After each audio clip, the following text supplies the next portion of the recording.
गुड़िया और भाई अंकल जी वो कोने में रखी गुलाबी गुड़िया चाहिए मुझे 100 रुपए की है ना। ये अल्फाज सुनकर मैंने पीछे मुड़कर उसे देखा। एक मासूम सा बच्चा मुट्ठी में कुछ दबाए मेरी तरफ खड़ा था। लगभग 7 साल उम्र होगी।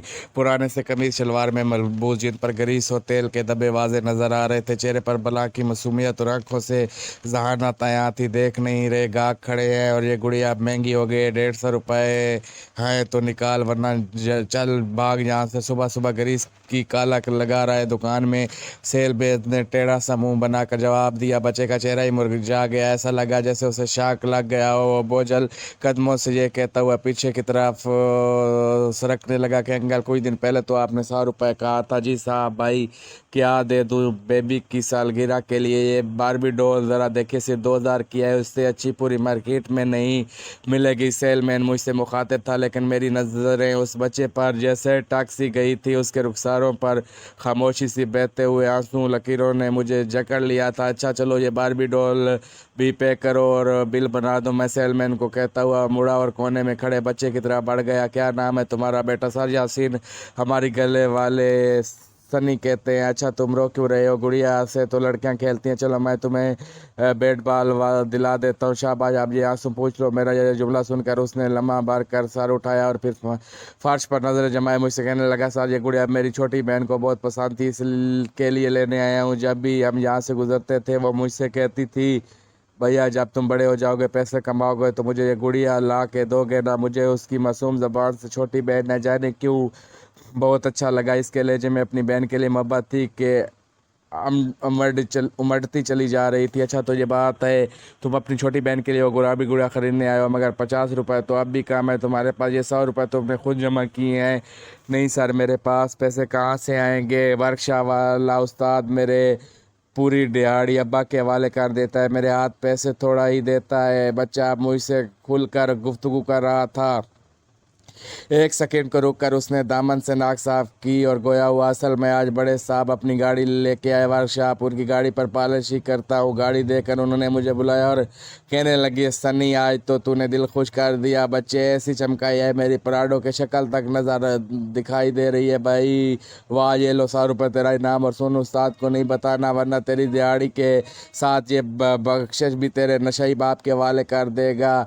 आज साहब का मूड भी बहुत अच्छा था और मैंने भी चुपचाप नोट जेब में डाला। मुझे उसके कपड़े देखकर अंदाज़ा तो हो गया पर उसकी ज़बान सुनकर दुख हुआ कि इतना छोटा सा बच्चा स्कूल जाने के बजाय वर्कशॉप पर काम करता है। पर सर जी अभी पिछले हफ्ते 20 गुड़िया के दाम पूछ कर गया। दुकान वाले अंकल ने 100 रुपये बताए। आज कहते हैं 150 रुपये निकालो। आपने भी सुना था ना सर जी? 150 ही बोला था अंकल ने। शायद उसने मुझसे सवाल किया। हाँ बेटा उस गुड़िया के दाम अंकल ने 150 ही बताए थे। मैंने उसकी बात की तस्दीक की। ओहो अब मेरी समझ में आया। तुम तो 50 रुपए के लिए रो रहे हो। चलो आंसू पूछ लो और ये लो 50 रुपए। मैंने जेब में हाथ डाला और 50 का नोट उसके हाथ में थमा दिया और अपनी डांस में हातिम ताई की कब्र पर लात दे मारी। अच्छा ये तो बताओ तुम्हारी छोटी बहन कहाँ है? वो क्यों नहीं आई अपनी गुड़िया लेने? मैंने तजस्सुस के मारे फौरन ही अगला सवाल दिया। वो कैसे आ सकती है? वो तो अल्लाह के पास चली गई है। और अम्मा कहती है जो अल्लाह मियाँ के पास चला जाता है वो कभी वापस नहीं आता। अल्लाह मियाँ इतना प्यार जो करते हैं ख्याल रखते हैं शायद इसीलिए किया। मेरी मुस्कुराहट गायब हो चुकी थी। मुझे ऐसा लगा जैसे उस बच्चे ने भरे बाजार में मुझे तमाचा रसीद कर दिया हो। हाँ सर जी एक दिन उसको बुखार हो गया था बहुत बहुत तेज़ बुखार। मेरी अम्मा एक साहब जी के घर काम करती है। उसने कुछ पैसे उधार लेकर अब्बा को दिए थे बहन की दवाई लाने के लिए। सारी रात हम इंतज़ार कर रहे थे पर अब्बा दवा लेकर नहीं आए। फिर मुझे तो नींद आ गई। अम्मा के ज़ोर ज़ोर से रोने की आवाज़ से आँख खुली तो देखा पड़ोस वाले गफूर चाचा और सलमा चाची अम्मा के साथ ही खड़े थे और मेरी छोटी बहन सुकून से सो रही थी। मुझे अम्मा सीने से लगा कर ज़ोर ज़ोर से चीखने लगी बेटा तेरी गुड़िया चली गई हमें छोड़कर अल्लाह मियाँ के पास चली गई। बेटा गफूर चाचा भी बहुत गुस्से में थे। कह रहे थे कि आज आने दे तेरे बाप को। उस कमीने को घर में नहीं घुसने दूंगा। मासूम बच्ची को अपने नशे की भेंट चढ़ा दिया। बगैरत ने मुझे अपनी आवाज़ हलक में फंसती हुई महसूस हो रही थी। मेरी समझ में नहीं आया मैं उससे अब क्या कहूँ। मैं बामुश्किल अपने आंसू छुपाते हुए पूछ रहा था बेटा तो ये गुड़िया आप किसको दोगे? अपनी अम्मा को दूंगा साजी, उसके हाथ भिजवाऊंगा और क्या।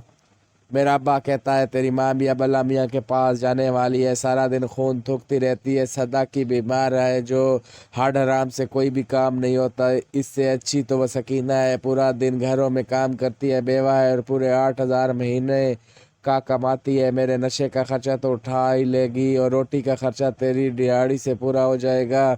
अच्छा सर जी, मैं अब चलता हूँ, मेरी छोटी बहन गुड़िया का इंतज़ार कर रही होगी, कहीं देर ना हो जाए और अम्मा भी अल्लाह मियाँ के पास चली जाए। मैं दम साधे उसकी कहानी सुन रहा था, उसके अल्फाज बहुत तकलीफ दे बनकर मेरी समात पर गिर रहे थे। मेरे घर पहुंचने से पहले ही अगर अम्मा भी चली गई तो ये गुड़िया मेरी छोटी बहन को कौन देगा? अल्लाह तबारक व तआला से दुआ है कि अल्लाह ताला जिन लोगों की मुश्किलात और परेशानियों में ज़िंदगी गुजर रही है उनकी ज़िंदगियों में आसानियाँ पैदा फरमाया। आमीन सुम्मा आमीन।